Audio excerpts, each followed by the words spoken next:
Bhojpuri cinema के उभरते हुए सितारे अरविंद अकेला कल्लू इन दिनों फैंस के दिलों की धड़कन बने हुए हैं। अरविंद एक सिंगर होने के साथ ही एक बेहतरीन एक्टर भी हैं। अरविंद ने अपने अब तक के करियर में कई सुपरहिट गाने दिए हैं।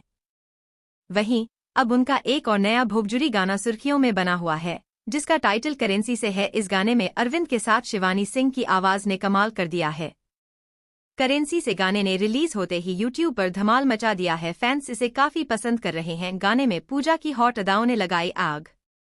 अरविंद अकेला कल्लू और शिवानी सिंह के गाने करेंसी से में पूजा निषाद नजर आ रही हैं। गाने में पूजा और कल्लू की केमिस्ट्री काफी शानदार नजर आ रही है। करेंसी से में पूजा के ठुमकों ने आग लगा रही है। उनके डांस के साथ एक्ट्रेस का स्टाइल गाने को और भी खास बना रहा है। गाने में आप देख सकते हैं कि अरविंद पूजा के सामने पिस्तौल लहराकर उन्हें धमकाते नजर आ रहे हैं। यही नहीं, एक्टर पूजा पर पैसों की बारिश कर रहे हैं।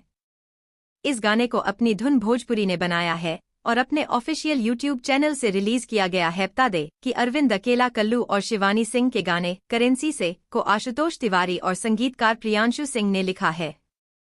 वहीं इसके डायरेक्टर पवन पाल हैं। अरविंद सोशल मीडिया पर भी खूब छाए रहते हैं। वो अक्सर अपने फैंस के साथ लाइव आकर उनसे ढेर सारी बातें करते हैं। साथ ही अरविंद फैंस को अपने अपकमिंग प्रोजेक्ट की भी जानकारी देते रहते हैं।